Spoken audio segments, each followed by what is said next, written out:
Hello, everybody. First of all, let me say I hope that you and your families are all doing well and everybody's healthy. Uh, I thought I would put together a quick video on some Excel tips as kind of a first try at this distance learning thing that we're all going to have to work our way through. I thought I'd give you some tips based on what I saw in the Tensile Test pre-lab and some things people are having trouble with. Some of you are already experts in Excel and won't find this interesting at all, but some of you might find it useful for moving on to your Tensile Lab report and then the engineering design project. Now I've put in this spreadsheet, which is kind of the same format as your EDP spreadsheet, where the yellow boxes here are the inputs, uh, and these are just copied right out of the Tensile pre-lab, along with the specimen geometry numbers here. And then the blue boxes, we're going to put formulas in those boxes. And let's get started. So to calculate strain, we know it's the elongation over the original length. And for us, that's the elongation is in this column, and our gauge length of 50 millimeters is our original length. And so we click in the box we want the formula, we type the equal sign to get a formula started. We want this number divided by this number, enter, and there's our formula. Now we can drag this formula down using the corner of this box, like so, and we'll see we get an error. So let's Control Z and undo that and see what's wrong. Uh, we've got B4 over C20. B4, as we drag this formula down, B4 will change to B5, B6, and so on. But unfortunately, our C20 cell here will change to C20, C21, and so on, and we don't want that. So we need to go back into our formula here and change our relative address of C20 to an absolute address. And the way we do that is by putting dollar signs in front of the C and the 20. And then when we drag the formula down, the B4 will change to B5, B6, etc., but the C20 will not change, and we'll get the correct formulas for our strain. Similarly, for stress, we want to take our load and divide it by the cross-sectional area of the specimen. We don't have the cross-sectional area yet, so let's do that. We'll go in here to that cell that says area. We know that the area is pi times the diameter squared over 4, or pi r squared.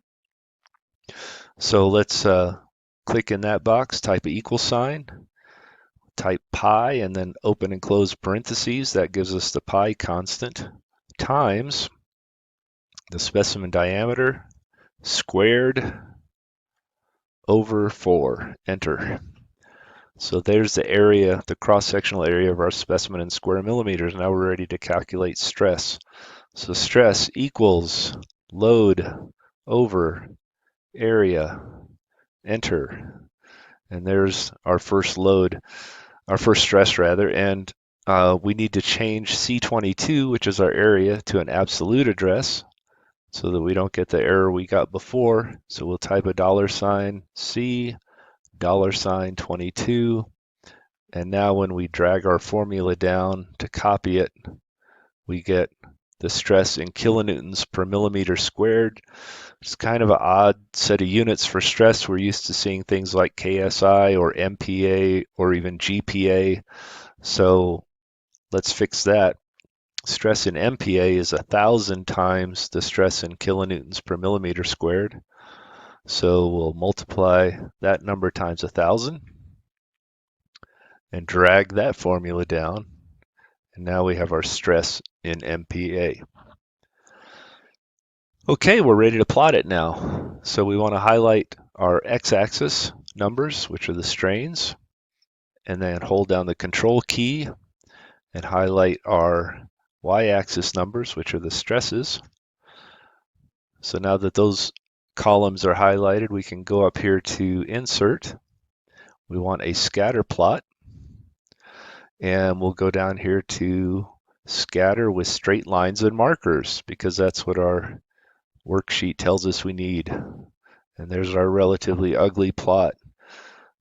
that's not at all in conformance with the checklist from our worksheet. So first thing I'd like to do is promote this inset graph to its own page, and we can just right click on the graph.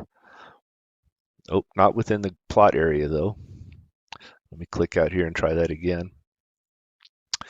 And click Move Chart. And then we want to move it to a new sheet, and I'll call it Stress Strain. And now it's on its own sheet. And you can see it has a tab down here called Stress Strain. I don't like it being all the way to the left, but I can move it anywhere I want. So I'm going to move it to the other side. In fact, I'm going to rename sheet 1 by double clicking on it and saying that's data. And then, so I need to fix my stress strain plot though. We know we don't want a legend. We can click on that and hit the delete key to get rid of that. I probably don't need a decimal point on my axis here. So I can get rid of that by going to number and saying that I want 0 decimal places. You probably have a different version of Excel that might be slightly different.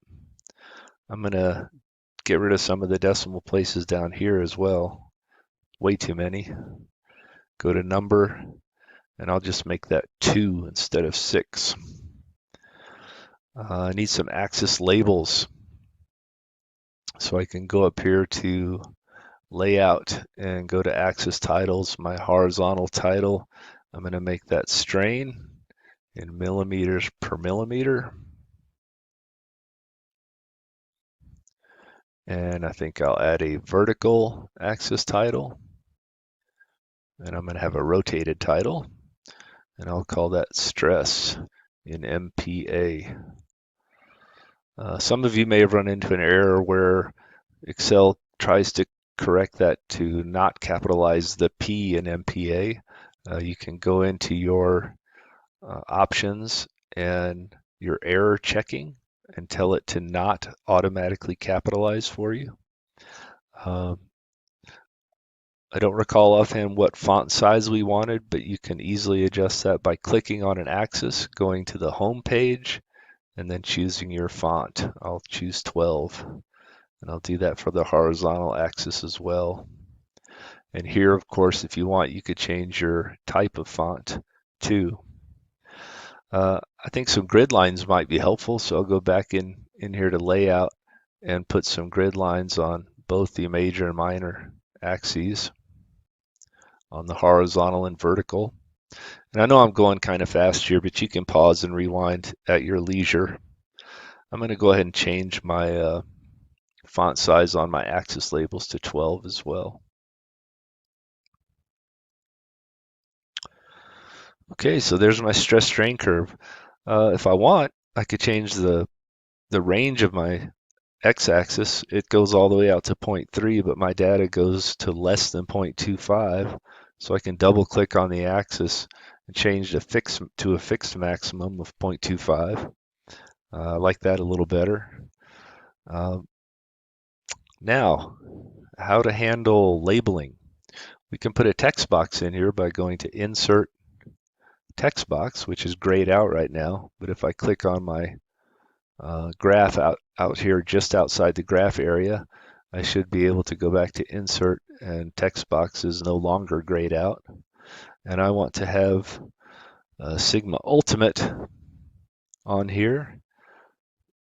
I'll call it S Alt, and it looks like it's about 530, but I'll fix that in a minute. But for now, I'm going to type 530 MPa. Now that needs to be fixed because it's really a sigma, not S. So I want to highlight the S, go up in here to font, go down to symbol. There's my symbol. I want to make ultimate a subscript. So let me highlight the U, L, and T and go up here to the font box to the corner, click subscript, OK. The grid lines are kind of interfering with that, so I'm going to right click on the edge of the text box and I get this dialog box, and I'm going to change the fill to white. And now I'm going to put an arrow from this box to that point, which is my ultimate. And I can go to Insert, Shapes. There's an arrow. And I'll put an arrow there. I don't want it to be blue, so I'm going to right-click on that, go to my line, and say black. Okay, but I don't know that that's really the ultimate. I'm going to go back to my data and look. Looks like the highest is 529.7. So let me change that to 529.7. Stretch out my text box a little here. Okay, so there's a graph with, oh, we need a title on our graph. So we'll click here in this white area, go back to layout and say chart title. And I'm going to have a centered above chart title. And I'll call that stress versus strain. There we go. Can clean this up a little bit because my box is, since it changed the graph a little bit to fit in that title, my box got messed up. That's better. Okay, and now I can, if I want to put an outline around this box, I can click on the edge of the box, right click, and put a line around the box. Now I need a zoomed in version of this chart for to get the slope and to do the 0.2% offset. So what I'm going to do is just make a copy of this chart by right-clicking on the tab and say move or copy. Click create a copy, move to end. And I'm going to, so this is, even though it didn't look like it changed, it actually duplicated that last graph, and this is a new one. I'm going to double click on the tab down here at the bottom and say zoomed for the title. Of course, that can be whatever you want it to be. But I don't need all this stuff out here, and I don't need this box, so I'm going to delete that. Whoops, click on the edge of the box and delete it. Click on my arrow and delete it. And I want to plot this on a range of, I think 0.05 for the maximum would be good.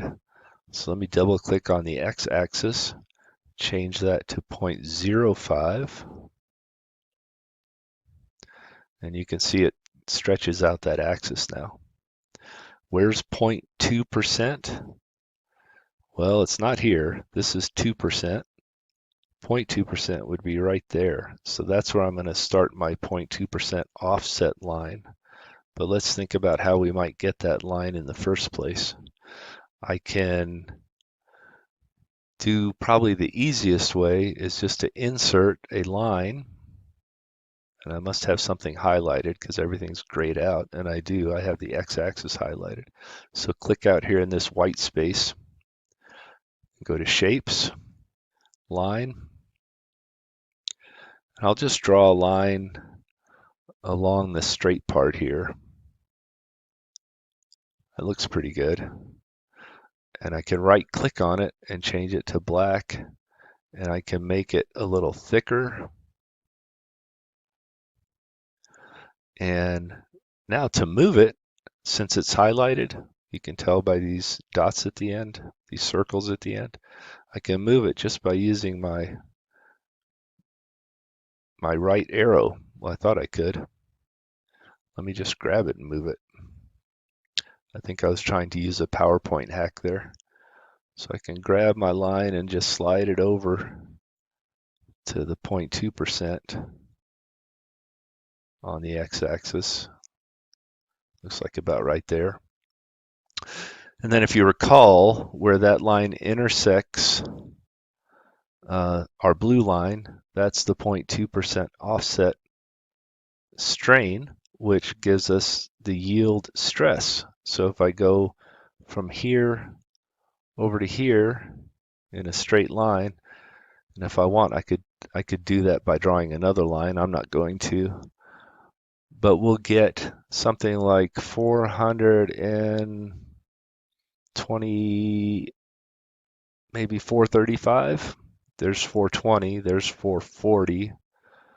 So I'm going to call it 435.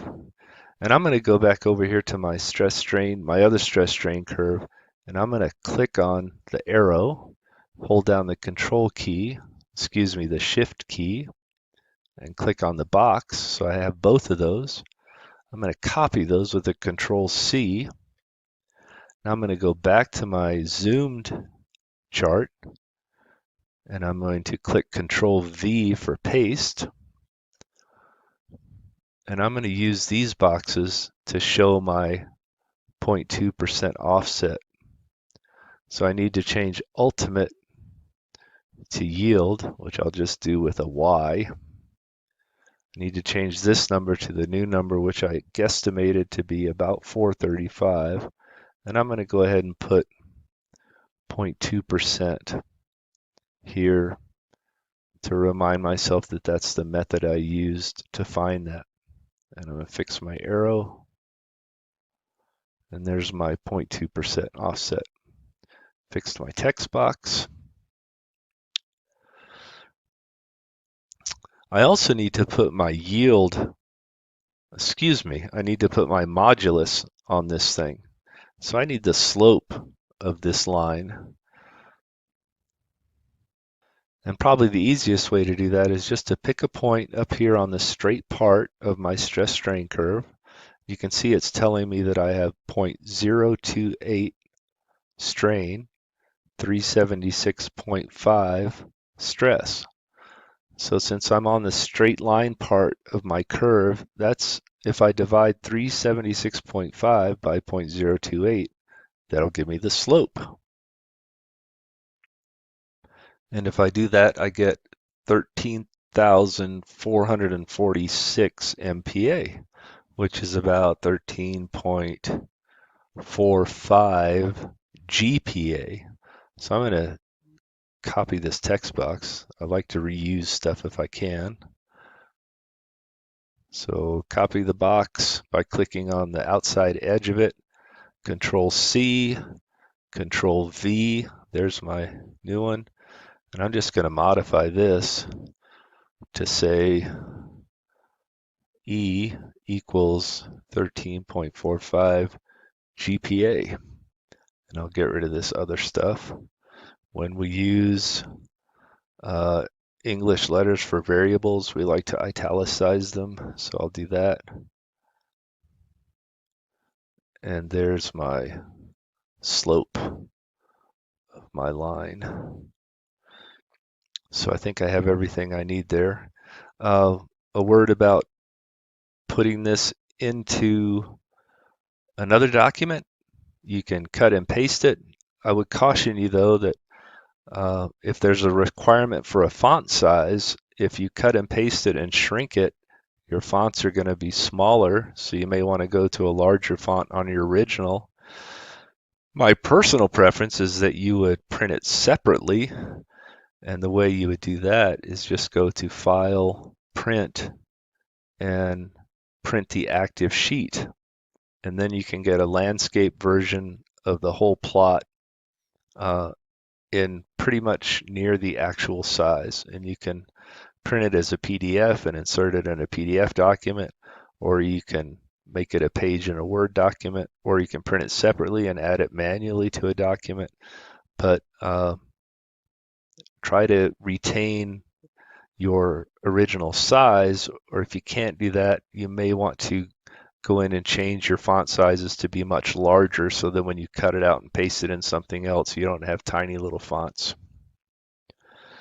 Well, I think that's plenty for now. So hopefully this helps you with some of your Excel issues.